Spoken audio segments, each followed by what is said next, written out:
Hello दोस्तों, जैसे कि आपको पता था कि एएमएम पार्टी का पहला राष्ट्रीय अधिवेशन मुंबई के अंदर होना था।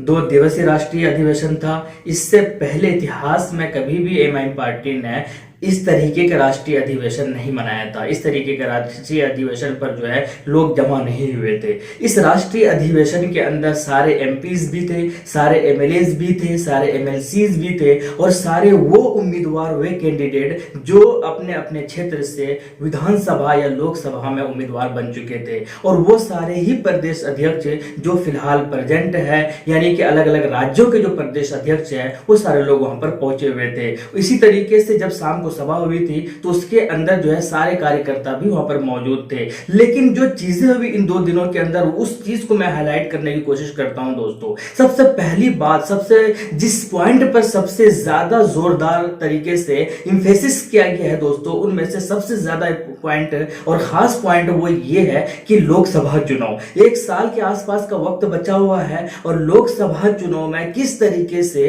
एक बेहतरीन कामयाबी एमआईएम के हिस्से में जाए, शानदार कारकर्दगी करे एमआईएम पार्टी, इस तरीके से कैसे अच्छा परफॉर्मेंस हो, उसी चीज को लेकर जोर दिया गया है, रणनीति बनाया गया है और ज्यादा से ज्यादा उम्मीदवार मैदान के अंदर लाने की कोशिश की गई है। इसके अलावा अलग अलग राज्यों में जो चुनाव हो रहा है, विधानसभा चुनाव, जैसे कि मध्य प्रदेश के अंदर इसी साल चुनाव है, कर्नाटका के अंदर इसी साल चुनाव है, अभी हाल ही में मई के अंदर ही कर्नाटक में चुनाव हो जाने हैं, वहां के भी प्रदेश अध्यक्ष गणेशा पहुंचे हुए थे। इसी तरीके से तेलंगाना के अंदर भी इसी साल विधानसभा चुनाव होना है दिसंबर के अंदर, इसी तरीके से राजस्थान के अंदर भी चुनाव होना है। तो इन जगहों पर जो चुनाव हो रहे हैं, इसके साथ साथ उत्तर प्रदेश के अंदर निकाय चुनाव होना है इसी साल, इसी तरीके से महाराष्ट्र के अंदर निकाय चुनाव होना है, वार्ड चुनाव होना है। तो इन सारे ही पॉइंट पर इस चीज पर फोकस किया गया था कि ज्यादा से ज्यादा चुनाव में जो है अच्छा परफॉर्मेंस हो, खास करके विधानसभा के और लोकसभा में। लोकसभा के अंदर उम्मीदवार बढ़ाने की बातें हुई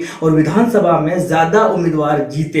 हालांकि ये जो पार्टी है एमआईएम पार्टी, अभी राष्ट्रीय पार्टी है नहीं, हालांकि अभी स्टेट पार्टी का दर्जा मिला हुआ है, क्योंकि तेलंगाना के अंदर इसके 7 एमएलए है, इसी वजह से इनको स्टेट पार्टी का दर्जा मिला हुआ है। लेकिन नेशनल पार्टी वाली काम कर रही है ये पार्टी, क्योंकि नेशनल पार्टी का जैसा काम होता है कि दूसरे स्टेट में भी जाकर ये जो पार्टियां हैं वो चुनाव लड़ती है, इसी तरीके से एमआईएम पार्टी भी अब दूसरे राज्यों में जा रही है। बिहार के अंदर गया था, वहां पर 5 सीटें जीत हुई थी। महाराष्ट्र के अंदर गया है, वहां पर 2 सीटों के ऊपर जीत हुई है। कर्नाटक में इससे पहले निकाय चुनाव लड़ा था, लेकिन 2018 में जब चुनाव का वक्त आया तो उस वक्त एमआईएम ने जो है वहां पर जेडीएस को सपोर्ट किया था। इसी तरीके से उत्तर प्रदेश के अंदर जो है विधानसभा चुनाव लड़ा, भले ही इनके हिस्से में जीत नहीं गई हो। गुजरात के अंदर चुनाव लड़ा, भले ही वहां पर उनके हिस्से में जो है विधानसभा में रिजल्ट ना उनके फेवर में ना गया हो, लेकिन निकाय में और वार्ड में वहां पर उन्होंने अच्छा प्रदर्शन किया। तो ये जो काम कर रही है, ये सारे काम नेशनल पार्टी के तर्ज पर ही हो रही है।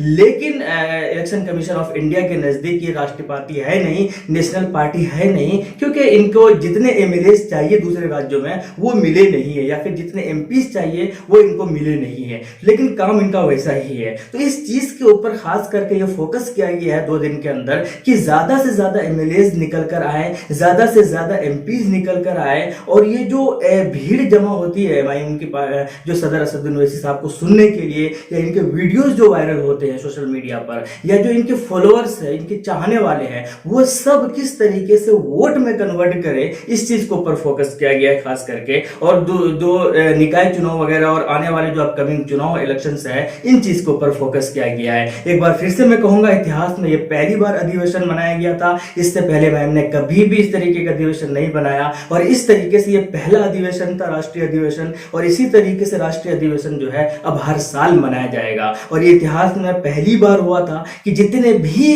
बड़े बड़े नेता हैं, जितने भी एमएलसी और एमएलए और जो जीते हुए हैं, जो प्रदेश अध्यक्ष वगैरह है, वो सब एक प्लेटफॉर्म पर थे। सब ने अपनी अपनी बातें भी रखी, सब अपने अपने स्टेट और जो डिस्ट्रिक्ट को रिप्रेजेंट कर रहे थे, सब ने जो है वहां की समस्याओं से भी अवगत कराया। तो उम्मीद यही है कि आने वाले वक्त में इसका फायदा जरूर मिलेगा, और आने वाले वक्त में जो ये प्लान है, एक तरीके की जो रणनीति है, ये जो है 100% काम करेगी। और आने वाले लोकसभा चुनाव जब 2024 के अंदर होगा, तो आपको 2-4 नहीं बल्कि 1 दर्जन से भी ज्यादा एमपीज आपको दिखाई देते हुए नजर आएंगे। आप क्या कहते हैं कमेंट सेक्शन में जरूर बताइएगा। कैसा लगा ये फर्स्ट अधिवेशन, और क्या इस तरीके से आगे भी करते रहना चाहिए, और क्या इस तरीके से फायदा मिलेगा इनको, कमेंट सेक्शन में जरूर जरूर बताइएगा। मिलते हैं नेक्स्ट वीडियो में। थैंक यू, जय हिंद, लव यू।